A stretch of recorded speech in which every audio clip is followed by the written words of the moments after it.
This mission is to explore the unknown. What we know about the universe is a tiny fraction of what's actually out there. In the search for answers, it launches its scientists into space, its craft beyond the limits of the solar system. We have no idea what's out there. Hey, what is that? There might be dangers lurking in the darkness. We run across more mysteries than discoveries. We don't know what it's going to throw at us next. Is it possible that we humans are not from this world?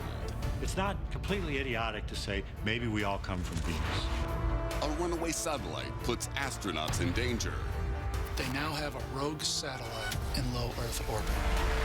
Then we all began to worry. And 2 moons in the sky foreshadow disaster. The effects on Earth would be devastating. You'd have tsunamis, you'd have giant tidal waves. This is something that we do not want to see. These are NASA's Unexplained Files. Mysterious dark patches in the clouds of Venus spark a flurry of speculation. Something's going on in the atmosphere of Venus. And nothing can be ruled out. It's entirely possible that there's an ecosystem in the clouds of Venus. Could life here have started there? Are we aliens on our own planet?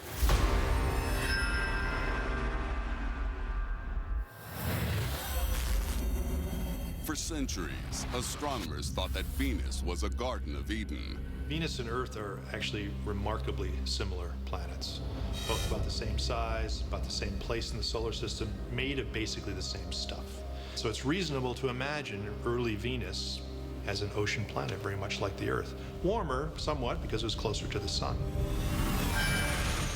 But when a space probe arrives in the early 60s, it discovers a living hell. If you were to set foot on Venus, you would die in so many ways so fast. Sulfuric acid dripping out of the clouds, temperature hotter than your oven, crushing atmospheric pressure. That's why the longest-lived spacecraft on the surface of Venus has only been 2.5 hours. It is not a place for life. Until in 1979, a new mission changes everything.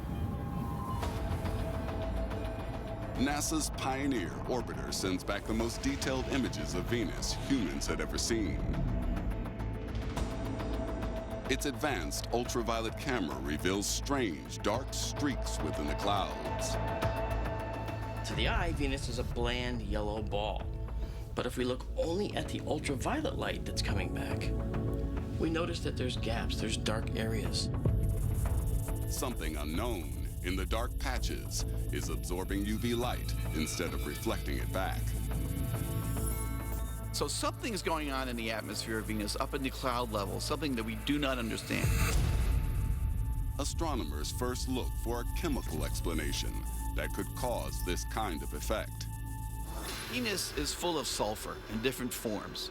And one type of sulfur can really absorb well in the ultraviolet. So perhaps what we're looking at is just a form of sulfur. In fact, a pure form of sulfur that can create solid particles. On Earth, much of the sulfur in our atmosphere comes from industrial processes. As far as we know, no one is building factories on Venus right now. But another source of the sulfur compounds could be volcanic activity.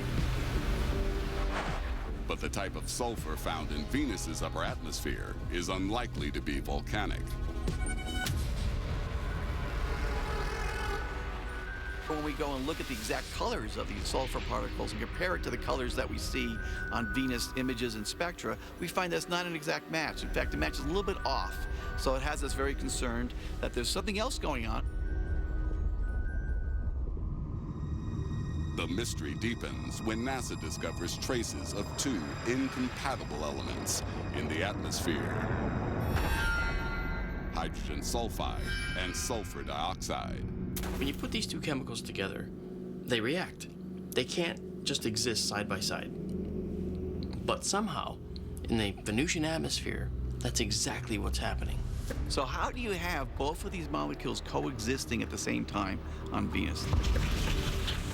The only explanation is that something is continually producing the two gases. So that means we're seeing brand new molecules all the time being created by some unknown phenomena in the atmosphere of Venus. On Earth, we know exactly what produces these chemicals, but on Venus, their presence would be shocking. When we find these chemicals on Earth, they're usually being produced by living creatures. So could this mean that maybe there's life on Venus? Although conditions on the surface are brutal, could life in the clouds be possible? If you travel up in the atmosphere high enough, there are zones in the atmosphere that are actually quite Earth-like in many different ways. And some scientists have theorized that maybe these are areas where there might be microbial life in Venus's atmosphere. If they're right, the mysterious dark patches are blooms of Venusian life forms, photosynthesizing energy from the sun.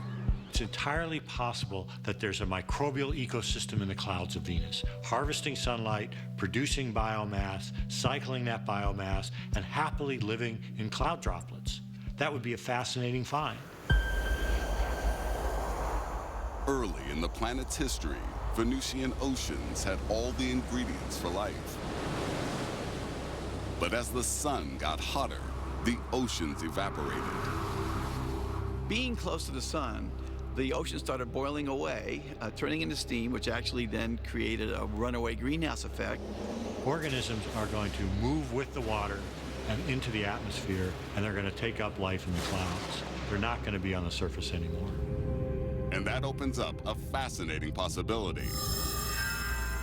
If life originated on Venus, is it possible that it found its way to Earth and kick-started life on our own planet? Are we originally from Earth?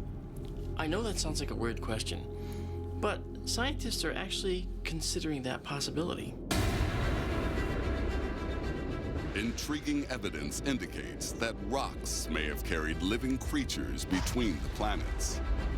The planets trade materials back and forth over the history of our solar system. Asteroids and comets smash into the surface, throwing a huge amount of material up into the atmosphere. Some of it escaping, traveling around, and impacting other planets. So perhaps an asteroid blasted away some of the surface, and maybe some of those single-celled life forms actually then traveled to Earth. Until very recently, Venus was believed to be one of the most unlikely places in the solar system to harbor life. Could it be that this hellish world was life's nursery? Could we really be Venusians? It's not completely idiotic to say maybe we all come from Venus. Venus may have been the warm incubator in the cold early solar system.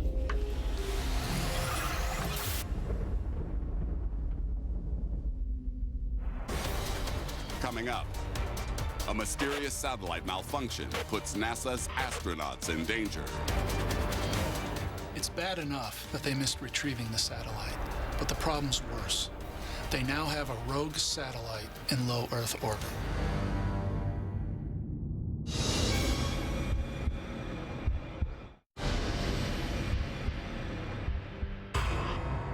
A satellite in orbit suffers an unexplained malfunction, forcing NASA to make a life or death decision.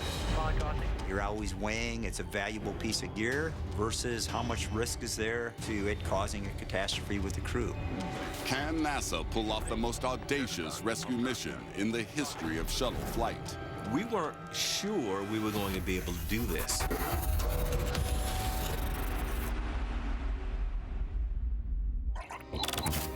November 1997. Columbia Space Shuttle Flight STS-87 launches from Cape Canaveral, Florida. And liftoff of Space Shuttle Columbia. We pushed back into the sea. 3 times our body weight. I'm watching the Mach tapes. We're going faster. Mach 2, Mach 5, Mach 6. We went from 0 to 17,500 miles per hour in only 8.5 minutes. Countdown clock will resume on my mark. Columbia's mission to launch a $10 million satellite, codenamed Spartan, that will study solar flares. The mission's success will rely on the steady hand of the shuttle's robot arm operator. Every shuttle has a 50-foot robot arm on it, and what it allows us to do is to move large devices from the space shuttle payload bay out into orbit. Rookie astronaut, mission specialist Kalpana Chawla takes control of the remote deployment. It is a proud moment for the first Indo-American in space. She lifts it up out of the bay. It looks good. We're all there at the windows watching. And as she released it, we noticed that the satellite was supposed to perform a rotation, which we call the pirouette maneuver. Well, Spartan didn't pirouette. Columbia at B1 plus 3.5 minutes, and we do not see Spartan doing a pirouette. And then we all began to worry. For some unknown reason, the satellite is dead in space. The only thing they can do now is recover it. When B1 plus 4, we plan to re-grapple. And as our arm operator began to drive the robot arm in, and she stopped and paused for a moment. And what caught my attention was the end of the arm bounced up and down a little bit. The bouncing caused her to miss the grapple. Retrieving a satellite from space with a robotic arm is not an easy task. You only have one shot. And on Chawla's one shot, unfortunately, she bumps it into a spin. So you got to picture this now. This is a 3,000-pound satellite, about the size of a small car, very slowly turning in space. Losing a multi-million-dollar satellite would be a disaster, so the crew do all they can to get it back. For the next hour, the crew valiantly tries to retrieve the satellite. Mark, we're trying the best we can. It's got a pretty good rate on it. We're just trying to match it. They don't have enough fuel aboard to chase it for long. The more fuel they burn, the greater the chance they're going to be stuck in orbit.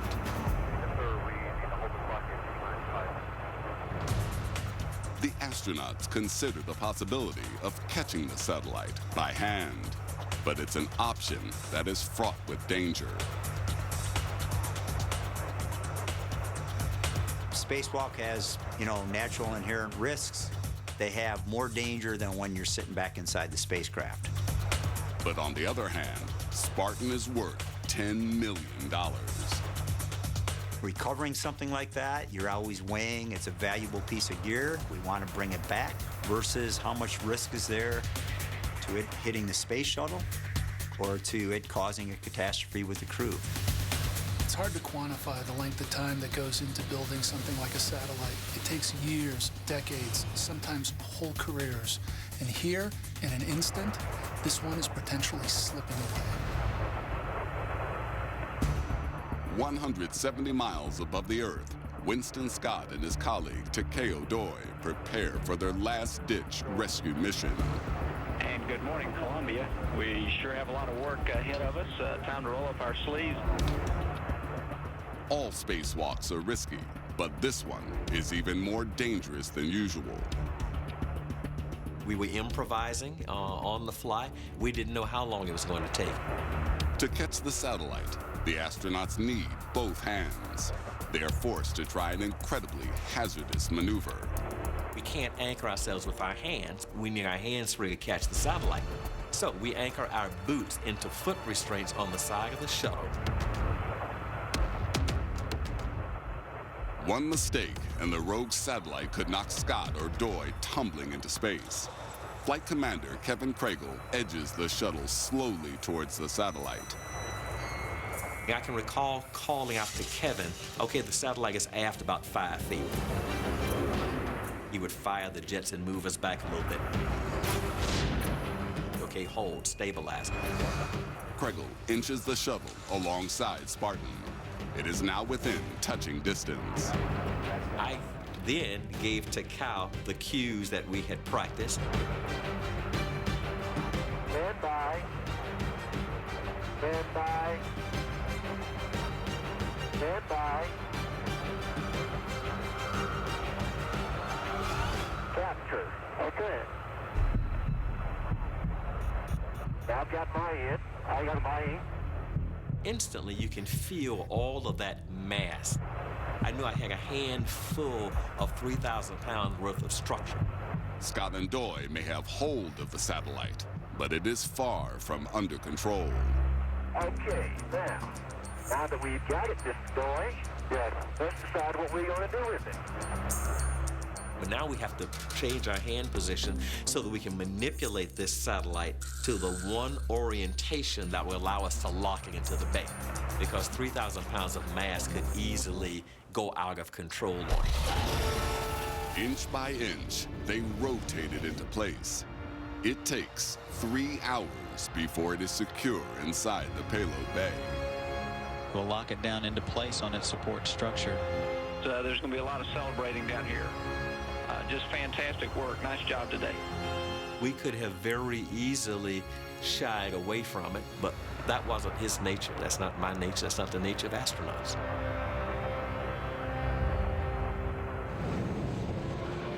A post-flight investigation exonerates rookie astronaut Kalpana Chawla of any blame. It was a software glitch. There was nothing that Chawla could have done. Spartan eventually returns to space, where it continues to keep watch on our sun.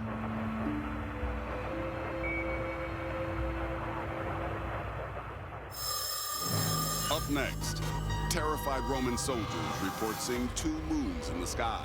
Obviously, that's impossible. So what are these guys looking at? Was it a portend to apocalypse? Or did Earth really once have 2 moons?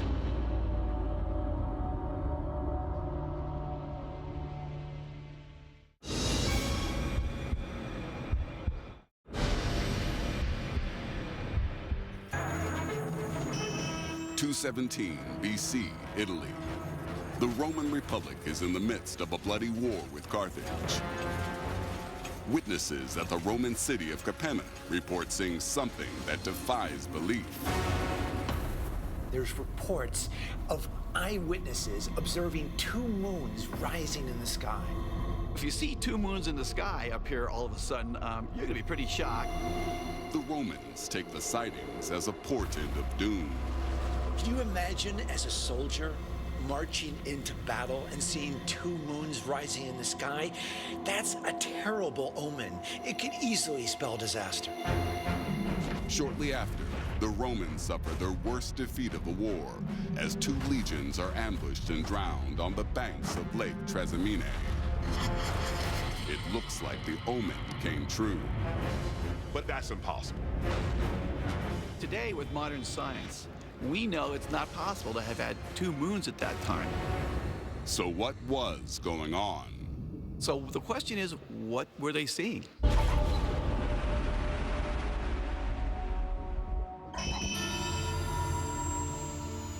Modern scientists know the ancient Romans could not have seen a second moon in the sky. But could they have seen a different celestial body? One linked to omens throughout history. Well, one idea is it could have been a comet. Before we understood their nature, comets were portents of doom because they came and went unexpectedly. The characteristics of comets make them a promising candidate. Comets are very bright, they show up during daytime, and they can get very large. As a comet gets closer and closer to the sun, the radiation pressure from the sun heats it up and makes it essentially glow. It gets brighter and brighter and brighter. They also can stick around for many days. Although comets have a distinctive tail, if observed from the right angle, they would be invisible. If you see that from the front, you don't see the tails. What you see is maybe the nucleus and the gases surrounding it.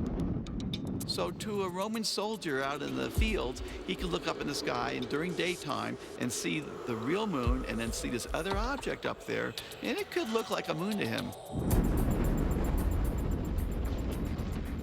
But that would mean that the comet was on a collision course with Earth, and none of the reports mention a cataclysmic impact.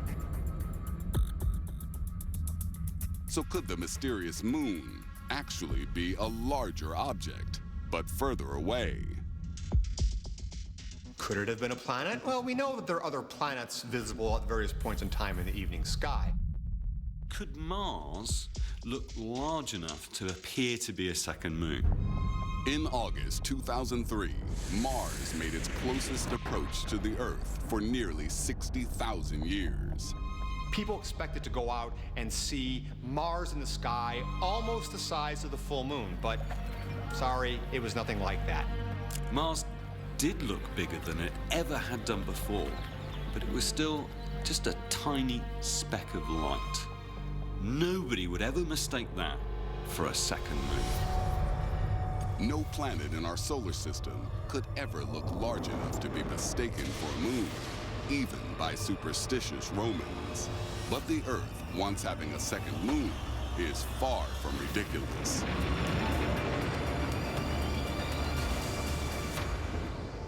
The idea of having more than one moon in the sky is only odd on Earth. Many planets have multiple moons. Jupiter and Saturn have 60 moons. In fact, it is possible that the sphere so familiar in our night sky started out as two separate moons. The data suggests that in the ancient past, the Earth was hit with an object the size of Mars, and debris was thrown up around the Earth that later coalesced to form the moon. But it may have not coalesced into one object all at once. What if it coalesced into two objects? Some scientists believe that two moons into one explains why one side of the moon is flat while the other bulges outwards.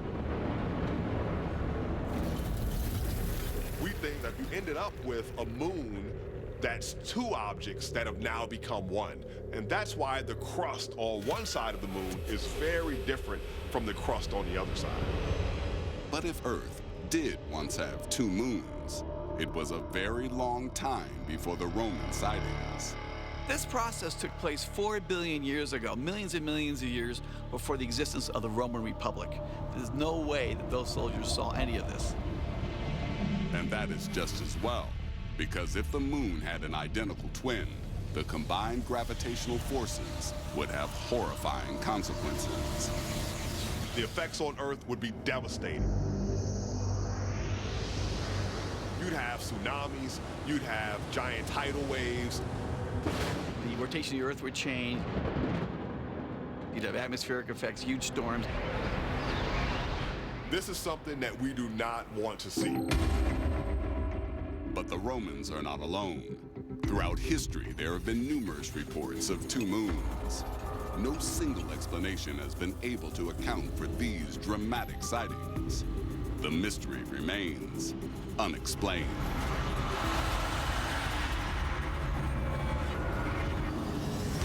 Coming up, a bomb explodes at the Atlanta Olympics. We've got 2 people dead. We've got over 100 injured. We need to know who's responsible. All police have to go on is a blurred video.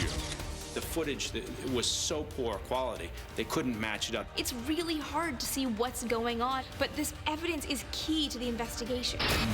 Could NASA help catch the killer?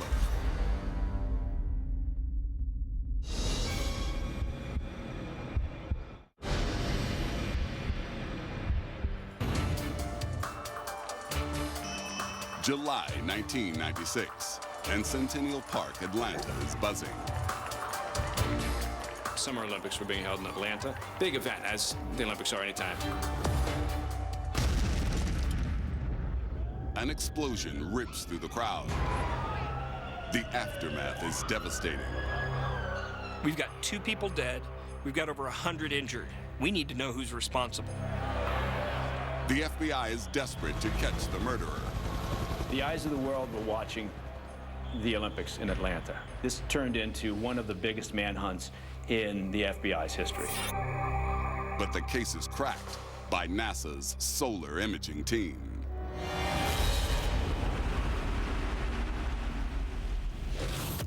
FBI investigators are trying to track down the bomber who attacked the Atlanta Olympics, but they have little to go on. Just 2 short, shaky handheld videos recorded by tourists at the scene before the disaster. The full 13-second video remains under legal embargo, but certain frames of the footage can still be shown. In one clip, they spot a man on a bench with what looks like a backpack. In another, they see a backpack abandoned under the bench.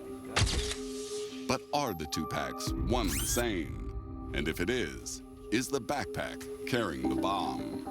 2 of the clips contain something really interesting, but neither of the clips are clear.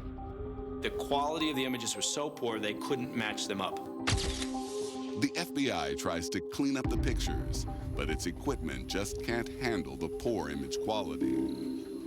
The Bureau have forensic capability, and that includes trying to make the most of video evidence. But they've taken it as far as they could go. It's enormously frustrating from an investigative standpoint to have video evidence that you can't use. The FBI approaches NASA. Perhaps their advanced imaging technology can succeed where the FBI has failed. NASA's in the business of creating something from nothing. They can look at the smallest bit of light coming from a distant galaxy and tease information out of that helps us learn new science. Investigators contact NASA astrophysicist David Hathaway. He's a solar astronomer who has spent 30 years using technology to improve images of solar activity on the sun. We felt it was our duty, but we also felt that we were doing something significant. People died here, and so we thought this was our chance to help justice be served. The poor quality of the shaky footage pushes even NASA's technology to the limit. We had 13 seconds of video, 400 frames of very dark, noisy, grainy video. They enhance the image quality by isolating each frame. Then they transform the 400 frames into one. We knew from astronomy that the way you do this is to add them together. You average the way Hubble does when it looks at a distant galaxy. It adds images together over days and days. So we wanted to average them together, and that would clean it up. But the Hubble Space Telescope is large, stable, and locked on to its target with pinpoint accuracy. The problem with this video is that the cameraman was moving around, he was zooming in and shifting the camera around. And so we had to take out all of those motions before we could add the images together. David realizes that the task is beyond existing technology. So he asks his colleagues to create new software to solve the problem. We developed a computer program, a process for stabilizing and registering the images. It did it by taking a key frame. So we decide, all right, we want everything to match what we have in this one image in the middle. And it goes to each image and see how parts of the image are moved from one image to the next. And from that, we can figure out mathematically how the image has gotten bigger or smaller, how it's rotated, how it's shifted. They painstakingly adjust each image for size, position, and rotation to match the key image. Frame by frame, they inch towards a clearer picture. After spending months trying to develop this, when it finally worked and we get out this clean image, it was exhilarating. Buried within the impenetrable shadows emerges something that looks suspiciously like a bomb.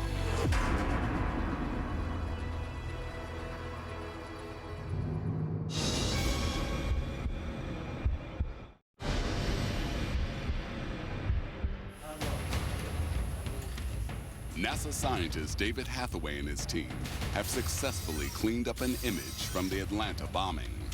They hope it will help the FBI in its investigation.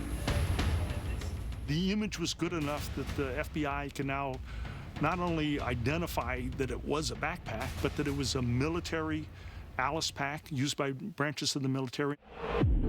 Crucially, they can see what's inside. They were able to show that the backpack was actually an open-top backpack with thick wires coming out. that actually turned out to be part of the bomb. The bag is holding a 40-pound pipe bomb filled with nails. Now NASA applies the same technique to the second piece of footage that links the backpack to its shadowy owner. After we ran our process on this video, you could make out that, in fact, yes, it's a figure sitting on the bench, backpack on his back up against this wall. Looks like he was wearing military gear, that he had a khaki shirt. It looks like he's wearing a red beret, got dark shoes on, and we could even figure out what his height was, estimate his weight, and even his shoe size. The information we provided about the backpack were enough that the FBI could later identify who he was, found that he was associated with other bombings, and ultimately led to his arrest and incarceration. The FBI arrests serial bomber Eric Rudolph. Technology created to explore the solar system has brought a dangerous man to justice. Hathaway and his team call it VISAR, Video Image Stabilization and Registration. VISAR was included on video imaging workstations that were sold to hundreds of law enforcement agencies across the U.S. and around the world. VISAR will become a valuable tool against serious crime.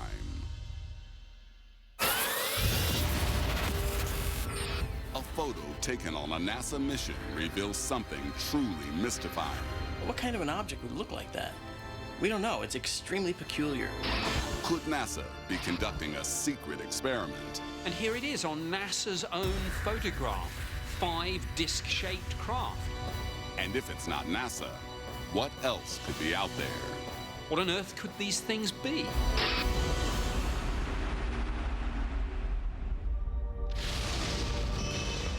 April 2001. NASA astronauts traveling to the ISS photograph our planet from a vantage point high in the Earth's orbit. People often ask us what we do in our spare time, and not that we have that much spare time, but we're always at the windows looking out and taking photographs. I took 10,000 photos myself, and I've got some fantastic shots that I still look at. One of the images shows an anomaly that defies explanation. It sparks intense interest online. One of the astronauts on board the shuttle snapped this photograph, and it shows a very strange, exotic-looking object. When the image is suddenly taken down from NASA's website, the blogosphere goes into meltdown. The UFO community and conspiracy theorists often say that NASA hides evidence of an extraterrestrial presence. When it disappeared, people ask the question, what have you got to hide? The photo reappears, but in a different section. Perhaps these unidentified objects are part of an ongoing NASA project. NASA are experimenting with inflatable, segmented habitation units for the ISS. Could that be what was seen? NASA has recently tested the Bigelow Expandable Activity Module, a new kind of habitat in space. This isn't a case of someday we'll have designs that look sort of like this. We actually have modules floating in the sky right now. In fact, the shape of the objects in the image bear a striking resemblance to NASA-style modules used in cutting-edge spaceship design. When you link a few of these modules together and you get just the right picture with just the right light conditions, well, it begins to look like this. Yet, when the exact details behind the experiment are scrutinized, the inflatable habitat theory deflates. This technology does not explain what we're seeing in this picture. The picture shows 5 modules connected together. We only actually have 1 in orbit. Mark D'Antonio studies the image more closely. It opens a new line of investigation. If we go over to the object, we can see something amazing. The light is wrong. It's not right. This may not be something in orbit. Mark has noticed that the shadows are in the wrong place to be cast by light from the sun. Perhaps the strange objects are a lot closer to the shuttle than anyone had realized. I think that what we're looking at is very likely something on the window. Now, what could that something be? The answer has terrifying implications. Well, if that was actually from a micrometeorite or a piece of debris in space hitting the window at a very shallow angle, it might have skipped across the window like a skipping stone skips across the water, leaving a little series of little pits. This is a piece of debris that's no bigger than a grain of salt. But when things are going that fast, they don't have to be very big in order to deliver a fatal blow to your equipment. In low Earth orbit, you're traveling at a speed of around 17,500 miles an hour, or about 25,000 kilometers an hour. And so, you know, what you worry about are the crossing pieces that come and hit you. It's an interesting theory, but no one is sure if it's the answer. Given the difficulties of assessing the true nature of objects in space, judging sizes and distance, and given that NASA haven't commented officially on this, the incident remains unexplained.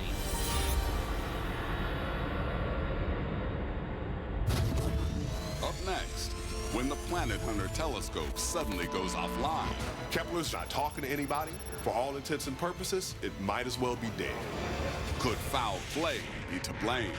Could there be someone that didn't like Kepler peeking in on them?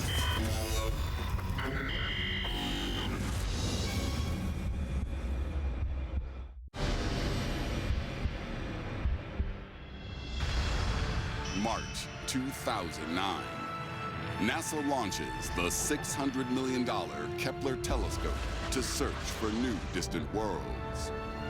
It was designed to find out how many planets out there around stars like the Sun are planets sort of like the Earth.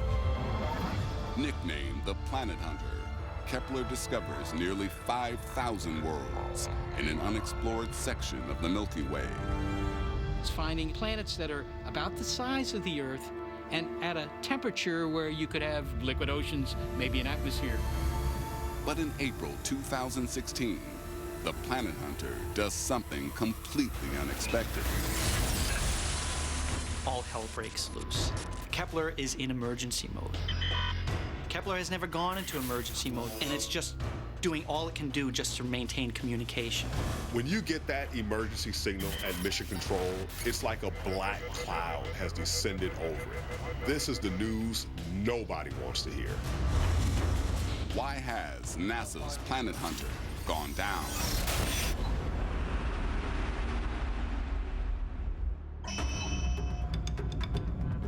Stuck in emergency mode, NASA's Kepler telescope starts to burn through its hydrogen fuel supply at an alarming rate. It's running on reserve power. That's not going to last very long. The clock is ticking, and we must solve this problem. With time running out, NASA commandeers the Deep Space Network. Can this cluster of powerful satellites help regain contact with Kepler? Deep Space Network is based in the Mojave Desert in California, where NASA has one of the largest radio telescopes in the world. It's a 70-meter dish, and it can communicate with Kepler where nothing else can. Finally, the Planet Hunter answers. But hope is short-lived. Kepler refuses to budge from emergency mode, and NASA doesn't know why. Are sinister forces at work?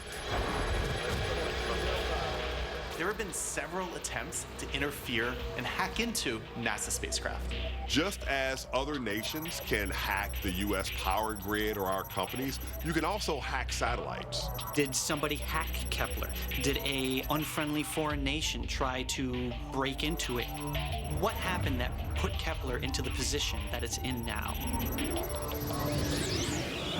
Some suspect that the new space race to Mars has inspired the return to old Cold War tactics. In 2011, when the Russian Mars probe, Phobos Grunt, spun out of control, Russian space chief Vladimir Popovkin accused America of remotely reprogramming the probe. But NASA analysts are unconvinced the Kepler fault is the result of any terrestrial saboteur. Why would anybody want to interfere with Kepler? It's looking deep, deep, deep into space at faraway stars. It's not like it's a military satellite. Kepler is designed to find alien planets. Could there be someone that didn't like Kepler peeking in on them? Given that Kepler has found thousands of planet candidates, it could have found an inhabited one. We don't know.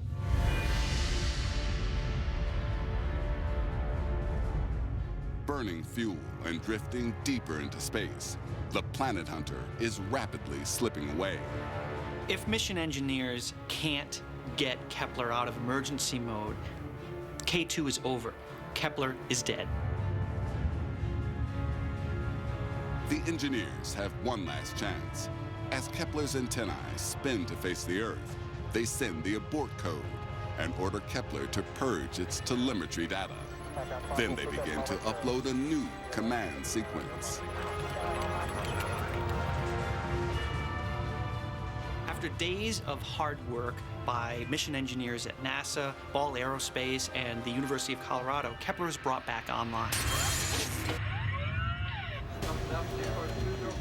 As mysteriously as it went dead, Kepler comes back to life, and no one knows why. Mission engineers try to find out what happened to Kepler that knocked it into emergency mode. Even after studying its mission logs, NASA is unable to discover what went wrong with the satellite. To this day, Kepler's breakdown remains a mystery. But at least the Planet Hunter is back online and finding new worlds. Kepler is still out there, still hunting for planets. With any luck, it'll be doing that for years to come. NTI, so NTDI, copy.